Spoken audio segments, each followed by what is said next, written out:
about the topic of PCOS and birth control. So that is a very big topic to cover. And recently, a lot of people have been wondering about what is PCOS. And with the popularity of TikTok nowadays, it's a growing and very large question to think about. So some might categorize PCOS as having super irregular periods, maybe somewhere around 3 months. Hi, Dr. Sophia Yen. I'm just giving our viewers a rundown of PCOS and how it's a very popular topic nowadays, especially with TikTok. So yeah, I'm just giving them a rundown about how it might be a very scary or daunting topic because there's so many users out there in this day and age going like, oh my gosh, I think I might have PCOS. So as our very esteemed doctor, can you give us a little sense of what PCOS is? And yeah.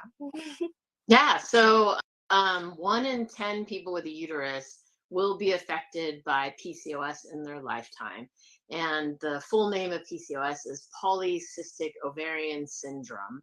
There's a debate over we should rename it because the criteria for it have shifted away from having to have an ultrasound to look for the cysts. But the cysts are still something that happens and something that it kind of explains to people why some of the things in PCOS happen. And so the diagnosis of PCOS is irregular periods, meaning no periods for 3 months in a row or more. And then hyperandrogenism is the other part. And so that's a high testosterone level on blood tests. So doctors will often get a total testosterone, a free testosterone, and a sex hormone binding globulin. And so the free testosterone is what's running around in your body.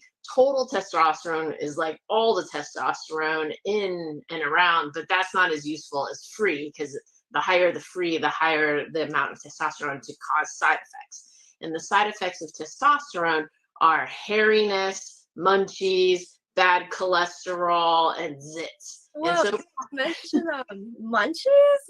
How is that a thing?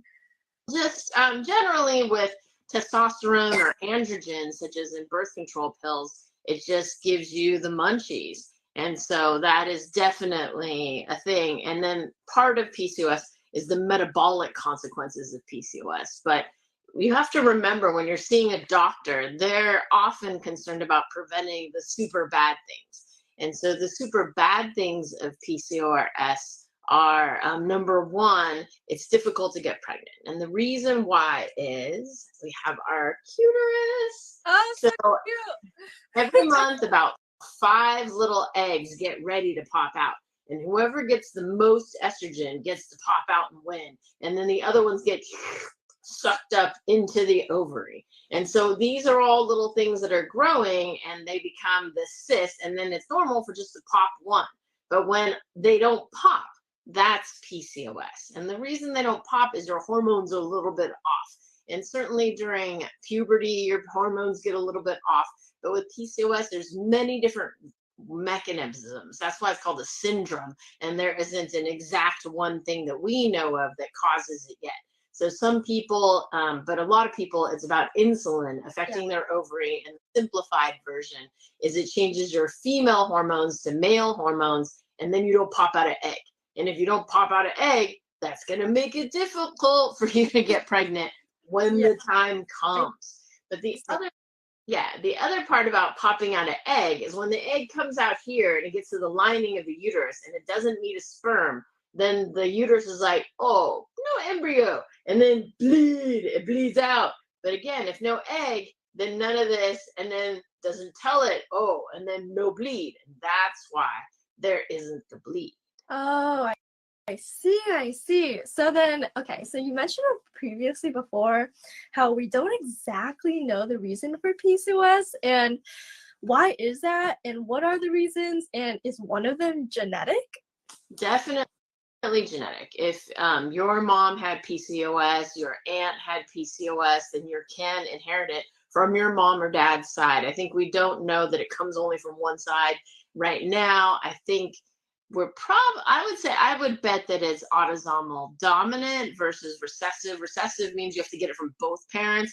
I think if you just get it from one parent, then it probably messes you up. And if you get it from both parents, then it messes you up more. Oh my But goodness. Imagine you inherit from both sides. It's like a whammy.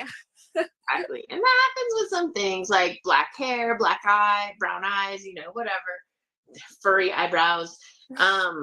With PCOS, I think it's also that when you get overweight, obese, you have a high insulin level, then that insulin, I told you, turns your female hormone to male hormone.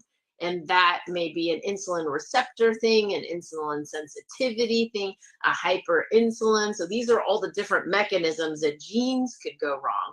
But just by being overweight, obese, your insulin levels go up higher. A lot of people are insulin resistant, and then your body makes even more insulin.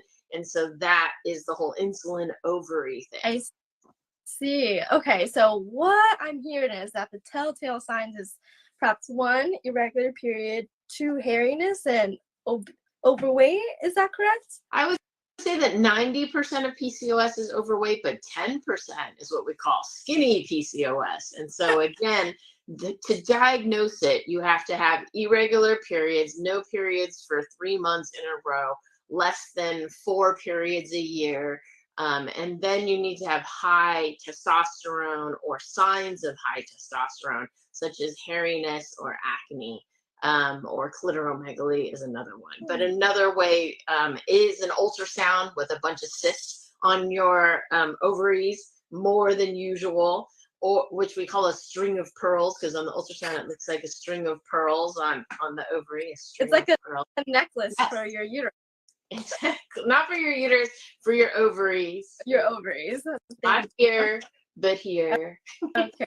Yeah. And then, or there's a new blood test called anti-Mullerian hormone. And some people use this to see how many eggs you have left when you're trying to get pregnant.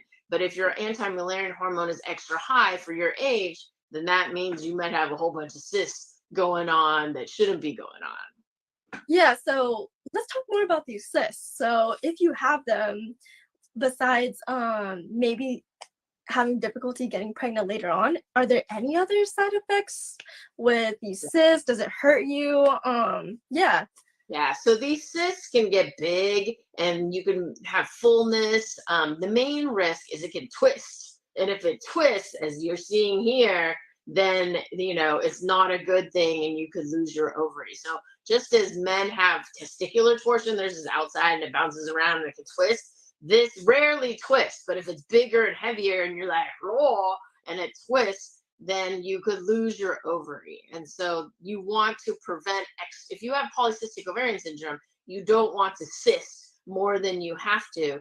And how that comes into play with birth control is with birth control, looking around for a pack. I don't have one with me. I just have my Ella, but it's 3 weeks of one color usually and 1 week of the other. And that last week is sugar pills. But this 7 days was built for the old days when we were on 110, 120 micrograms of estrogen. And now we're on like 30, 35. And if you're 30 or older, then you can go to 20. And so because it's less estrogen, the 7 days of being off of it is too many days. And so particularly people who are heavier, who have a greater area of distribution for the drug, they've shown that by day 5 or 6, you have a risk of escape ovulation. So the egg can pop out, but usually with the birth control pill patch ring, it's like, you're pregnant, you don't need to pop out anything, don't do anything. But by day 5 or 6, the medicine is worn off and it's like, oh, I'm going to try to sneak one out.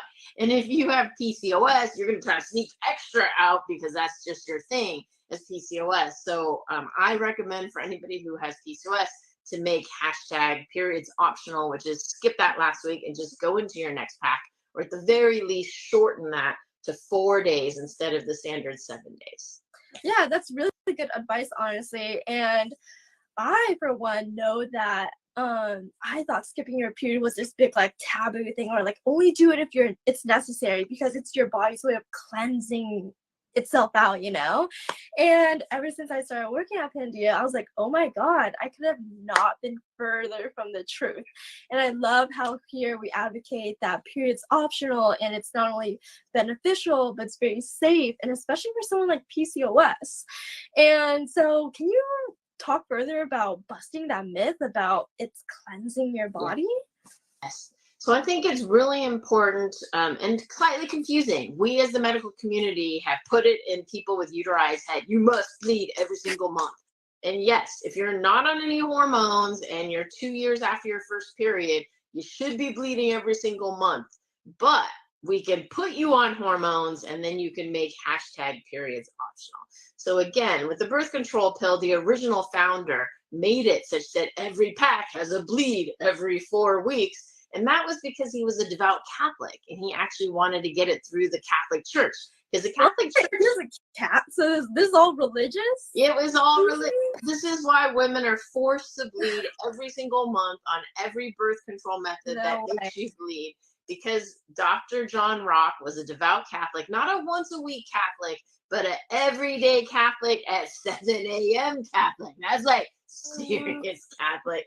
And he was smart in that he knew the Catholic Church allows you to not have sex around your fertile days. So he's like, if I can make women bleed regular, every 4 weeks, bleed, every 3 weeks, bleed, then you could avoid sex on your fertile days, and then you would have a great contraceptive method. And he got it through the nuns, because the nuns are very liberal. He got it through the priests. I don't know how, but the Pope figured it out and vetoed it. But because he won that argument against the 2 PhDs, and I usually trust PhDs because they're the science people, whereas the MDs are generally the application people. The PhD's like, why are you making women bleed every month? It could be every 3 months. It could be every 6 months. And he's like, no, I'm going to get this through the Catholic Church. But he didn't get it through the Catholic Church. And because of that, every method since has had a bleed every single month because they originally wanted to get it through the Catholic Church. They also thought women would be like, ooh, that's weird if I don't bleed every month. But I think had I been on the team or anybody with a uterus had been on a team, we would have been like, yes, let us choose if we want to bleed every 3 months, every 6 months, or never. And then to address your concern about what's usually without the pill patch ring, your uterus grows up to a level of 10 thick because it's got to catch an embryo and then grow the embryo for 40 weeks in there. But when you're on the pill patch ring, it just goes to a level of like 1 or 2. It just kind of sits there. And as I mentioned, you can drop the hormone and that causes the bleed every month, or you could do it every 3 months or every 6 months, but it's not like growing. And this actually reminds me to educate about PCOS. With PCOS, it's growing. And so it's very confusing to PCOS people. Like, we're putting you on the birth control pill because you're not bleeding every month and you're growing. And now we're telling you you're on the pill patch ring, and because I put you on it, you don't have to bleed every month. You're like, what? The whole reason you put me on this is because I'm not bleeding every month. But one is with hormone, you are just like this. Without hormone, growing. And really, it's the progesterone. So if you were only treating that growing, preventing endometrial cancer, you could just go with a progesterone only method. But the negative of the progesterone only methods is they do not consistently block ovulation. And so when you're on the IUD, the implants, the shots, about 30% of people have no periods on the implant and IUD. And they're like, yeah, and that's good. Ovulation is blocked. That's why there's no bleeding on those methods. However, 70% of the time it's lighter. So that means you're still popping. And if you are PCOS, I don't want you popping extra. You know what I mean? And then just in general, I'm a control freak. And so I'm like, if I were to go on IUD, I don't want to be part of the 70% that's lighter. I want to be the 30% that has none. So maybe we should all try it. And if you're the 30% that none, then you're good. But if you're the 70% that continues, know that that's not great for PCOS necessarily on the popping egg situation and torsion risk. And also, and then also the estrogen actually helps increase your sex hormone binding globulin, which binds up the testosterone. So there's less testosterone going out to give you zits or hairiness and stuff like that. And so that's why for PCOS, I would recommend the pill, the patch, the ring, any of those that have estrogen and progesterone to consistently block the monthly egg popping Yeah. and increase your sex hormone binding globulin to eat up the testosterone so it doesn't give you zits. Oh, yeah. Wow, you basically answered my next question because I was hearing all these good things about birth control. I was just wondering like how that, because with PCOS you have a lot of like testosterone and stuff like that. And it was a really good answer to how those things help with managing of those testosterone. So it looks like we have a comment and someone asked, what are the symptoms of PCOS? And I know that we covered a little bit before the live stream, but if we could really get into it right now, that'd be awesome. Yeah. So the biggest symptom is not having had a period for 3 months, and then having like weird irregular periods. And what it is one of my professors at UCSF gave a great talk that estrogen is the bricks of a wall and progesterone is the mortar that helps stick it together. And so if you have bricks but no mortar, then it can just fall off. And sometimes a little bit of fall off, so you get some breakthrough bleeding, but sometimes the whole thing falls off and then you get a ton of bleeding. And so people with PCOS, if you don't pop out the egg, you don't create progesterone, and then you don't have that mortar. And then it's the progesterone going away that then causes everything to clean out. And so the number one symptom, one of them, is this irregular period that's or bleh, but also none for 3 months in a row or fewer than 4 times a year, then you're at increased risk of endometrial cancer. Right. And And also then, hairiness, right? yes. And then the second part is the testosterone. Yeah. So that's hairiness. There's even a scale called the Ferryman-Galway scale. And it's like, do you have upper lip hair? Do you have back hair? Do you have arm hair? And then if we were to go down to my belly button, do you have groin hair on the inner thighs? You have groin hair crawling up to your belly button. And there's something called Tanner stages. And Tanner stage 5 is on the inner thighs. And then we've added Tanner stage 6 when it starts crawling up to your belly button. Oh, I see. So like Acne too. basically if you're a woman, like where hair grows that typically would be seen on a male. Yeah. Right? Yeah. Also, we want to state that we're very pro body hair. It's just if you do have these concerns out there, and with these other symptoms, then you might want to get a checkup with your healthcare doctor because PCOS is an alarming thing. With that, so I know that you said that the testosterone causes a lot of zits and stuff like that. If there was somebody out there who had PCOS and they were prescribed birth control, but they also wanted that little extra help to get rid of their acne, would you just prescribe them something that is acne treatment related, or would you let the birth control take care of it first and then apply that later if they were still experiencing some acne? How would that process go?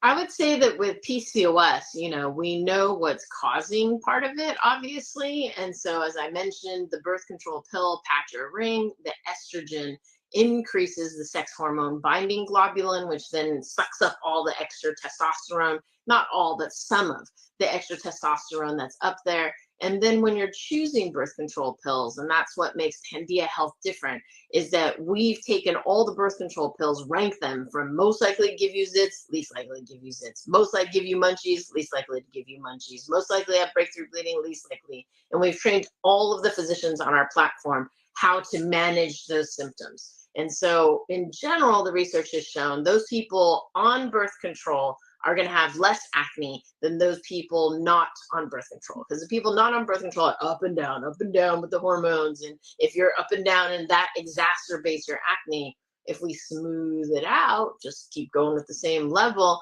then you decrease your acne. However, there are 8 different progesterones, and some of the older ones are more likely to give you acne, and the newer ones are less likely to give you acne. Oh. And so for PCOS, I like the generic of Yasmin if you're under 30 and Yaz if you're over 30. And the reason is there's different estrogen levels in there, and we want higher estrogen until 30 for your bone health, in addition to your skin and other things like that. But you have to be able to drink ideally 8 glasses of water a day, because the progesterone that's in it has a slight diuretic effect theoretically. And so we've had women come in and like, I have a headache, and I'd be like, what birth control are you on? They're like, Yasmin. And I'd be like, do you drink 8 glasses of water a day? No. And I'm like, well, either drink 8 glasses of water a day or change to a different birth control. Yeah, for sure. That actually crazy you mentioned that, because when I was on birth control, I'm on the IUD now. Best decision of my life. But when I was on birth control, Yasmin was actually the brand I started with. And luckily for me, it really, really worked well with my body. And I didn't find any side effects or symptoms. I am also a very avid water drinker, by the way. So yeah, I didn't really feel any of that. But so many of my friends said they had so many issues with birth control. And at that time, I was just like, oh man, it's probably just like your body reacting to it, and it's just not fit for you. And that kind of sucks. You have these side effects, but what can you do? But what I learned from working here is that if you have side effects, that means the birth control isn't fit for you. I think there's something along the lines of 40 plus options out there, right? And as you mentioned before, Pandia Health has such a strong algorithm to be able to rank like which best birth control is fit for you based on your body, because everyone's so different. And that's like so good to hear. With that, there's a question.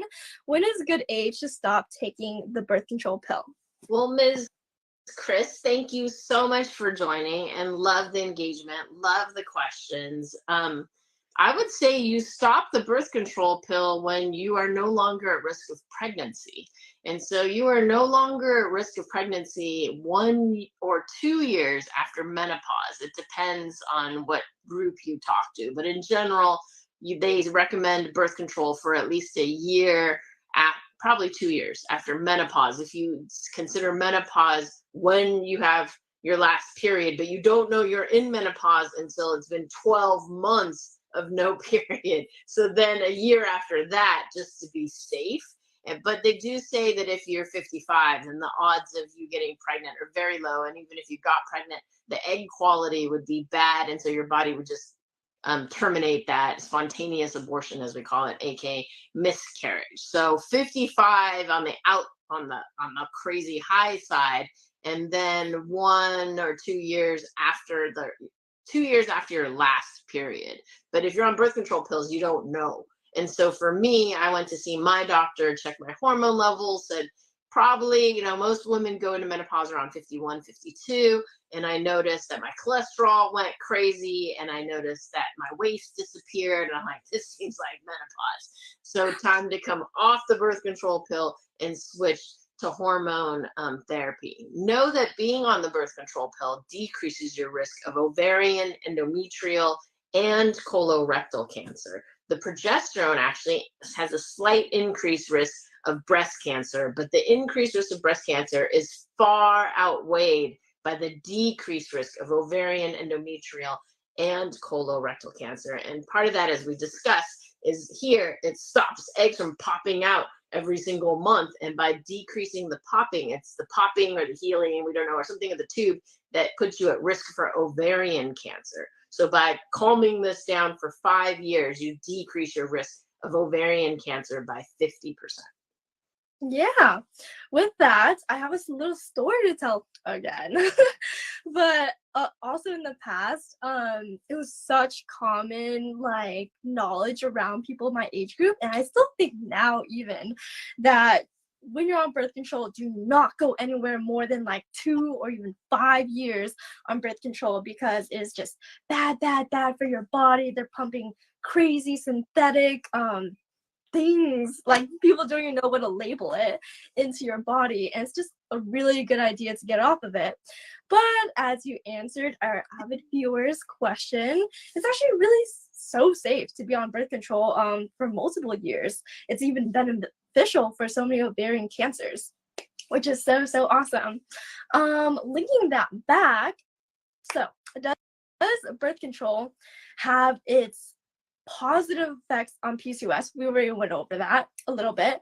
But besides like managing PCOS, are there any more benefits being on birth control other than the points that we've mentioned beforehand? Besides periods is optional, and also, you know, managing the testosterone. Yeah. So, one is that the general benefits of birth control, as we mentioned, decreasing of those three different cancers. The other one is just being on a stable hormone is better if you have diabetes, if you have seizures, if you have depression, if you have anything triggered by periods, if we turn off the periods. So some women only get migraines with periods. And so when we turn off your periods, bye-bye migraine. Or some people have horrible, painful periods. We get rid of the periods, bye-bye. Or we decrease the amount of blood. So the other thing is, filling this up to level 10 is a lot more blood than level 1 or 2. And so with the birth control pill patch ring, if you normally bleed, 5 pads, 5 tampons a day, when you go on the pill patch ring, it goes down to 3 or 2 because it's not filling up that whole level to catch an embryo. It's just a little bit that's kind of there. And then for PCOS, as we mentioned, it benefits because it treats the PCOS. It decreases your risk of this growing. It's not uncontrolled growth. And that is the progesterone that is in the birth control pill patch ring, but also IUD, implant, or shot. It blocks the eggs from coming out, so decrease your risk of more cysts or ovarian torsion.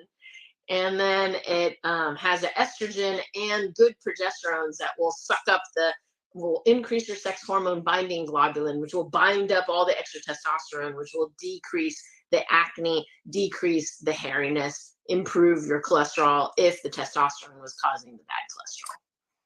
Yeah, awesome. Okay, it looks like time is almost up, so that means I want to open up the floor to any potential questions we have out there. So if you have any questions about PCOS or honestly any topic at all, please put them in the comments of this live right now, and then we'll address it. In the meantime, I also wanted to shout you out a little bit. To our viewers watching, Dr. Sophia Yen has a very wonderful TED Talk about periods optional. It's so informative, and she gives really expert advice on this mega huge platform, TED Talk. And it's just super informative. So if you guys want to check it out, it's on YouTube, Dr. Sophia Yen, periods optional. It's out there. And I just dropped it in our comments, pandiahealth.com/periods optional. It's a TEDx talk, not a full TED talk. I would love to do a TED talk. And then I wanted to throw down for polycystic ovarian syndrome that a lot of people talk about the metabolic side. And for that, I really recommend people have metformin plus a birth control pill patch ring or the IUD, the implant, the shot. But again, I believe the estrogen containing things are better for PCOS than just the progesterone only. And then the metformin part addresses the insulin and the metabolic. And if you see an endocrinologist, sometimes they'll just treat you with metformin. And if you see an OB-GYN, they'll treat you with the birth control because they each have their specialty and their comfort zone. But the research has shown the two together are even better for people with PCOS. And in general, a lot of women and people that are trying to live to 120 are taking metformin just as a life hack because high insulin, overweight, obesity is going to be bad for your longevity in the lifetime. So just taking metformin. The only negative of metformin is if you have any kidney problems, you cannot take metformin, but not like recurrent urinary tract infection, but like you checked a blood test and like, oh, your kidneys are bad, then you cannot take metformin. But outside of that, it's a pretty benign drug. And it helps with PCOS and it helps with just insulin sensitivity. And it's also a weight loss, minimal weight loss, not as big as Wegovy, Ozempic, Mounjaro, etc. But I call those metformin on steroids. I see. Wow, that's awesome. Honestly, I want to live until 120. So I think I'm gonna research that a little bit, probably ask you a few questions. Yeah, so basically that wraps up our live. This was so informative. I learned a lot today. I learned a lot every single time. And to those people watching, we do have a live once every month, typically on a Tuesday or Thursday this time. So be sure to follow our socials to know when that is, and we'll drop the topic soon. So look out for that in December, which is literally tomorrow. So yes, I just want to again thank you so much, Dr. Sophia Yen. You always bring such expertise, knowledge, and also a really good sense of funniness to this live. So I just want to thank you again. Oh, but really quick, we had a last minute, not a question, but I recently switched over to Pandia Health's platform after Simple Health shut down. I'm very impressed by Pandia Health. The platform is very educational and specific to all. Oh my God, that really warms our hearts. Yeah, I hear so many good things about people switching over from another platform onto Pandia Health. And we're woman-founded, woman-led. So not only do we get it, we get it, you know? So yeah, thank you so much for your comment. Dr. Sophia, do you want to say anything? I just want to say thank you, Leanne, for always being such a positive force. And I love seeing all the fun videos you're doing on TikTok. So definitely check us out on TikTok as well. I'm trying to build Dr. Sophia Yen on TikTok. So please give me a follow for anybody who's on TikTok as well. And tomorrow is World AIDS Day. So you're supposed to wear red and always use condoms. And then know that we have the condom bag for sale. If anyone's interested, I'll drop it in the comments later, but it's $65 and a percentage goes towards abortion funds to support those states that need access to abortion. Awesome. All right. Thank you so much. Shout out again to Miss Chris for being so engaging in this live. Thank you. And we'll catch you guys next time.